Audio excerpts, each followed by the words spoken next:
ಎಲ್ರಿಗೂ ನಮಸ್ಕಾರ. ನಾನು ಇವತ್ತು 10 ನಿಮಿಷದಲ್ಲಿ ಬ್ರೆಡ್ ಪಿಜ್ಜಾ ಮಾಡೋದನ್ನ ತೋರಿಸ್ತಾ ಇದ್ದೀನಿ. ಒಂದು ಬೌಲ್ ತಗೊಂಡು ಅದರಲ್ಲಿ ಸಣ್ಣದಾಗಿ ಕಟ್ ಮಾಡ್ಕೊಂಡಿರೋ ತರಕಾರಿಗಳು ಹಾಕ್ಕೊಳ್ಬೇಕು. ಈರುಳ್ಳಿ, ದಪ್ಪ ಮೆಣಸಿನಕಾಯಿ, ಸ್ವಲ್ಪ ಸ್ವೀಟ್ ಕಾರ್ನು, ಟೊಮೆಟೊ ಹಚ್ಚಿಬಿಟ್ಟು ಹಾಕ್ಕೊಳ್ತೀನಿ.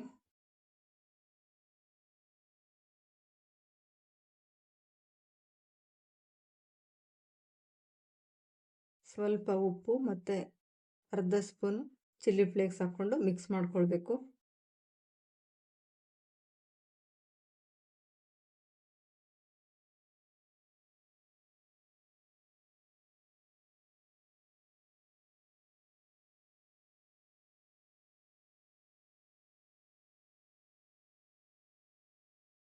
ಇಲ್ಲಿ ಬ್ರೆಡ್ ತೊಗೊಂಡಿದ್ದೀನಿ, ಸ್ಯಾಂಡ್ವಿಚ್ ಬ್ರೆಡ್ ತೊಗೊಂಡಿದ್ದೀನಿ. ಸ್ವೀಟ್ ಬ್ರೆಡ್ ಬೇಕಂದ್ರೂ ತೊಗೊಳ್ಬೋದು.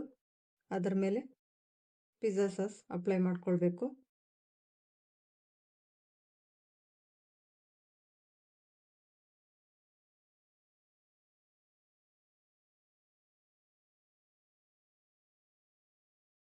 ಇದ್ರ ಮೇಲೆ ತರಕಾರಿ ಮಿಶ್ರಣ ಹಾಕ್ಕೊಳ್ಬೇಕು.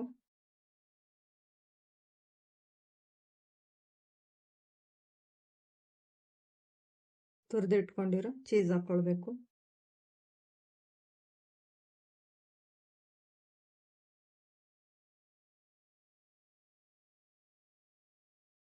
ಸ್ವಲ್ಪ ಆರಿಗೇನು ಹಾಕ್ಕೊಳ್ತಾ ಇದ್ದೀನಿ. ಈಗ ಒಂದು ತವ ಬಿಸಿ ಮಾಡಿಕೊಂಡು ಸ್ವಲ್ಪ ಬೆಣ್ಣೆ ಹಾಕ್ಕೊಳ್ಬೇಕು.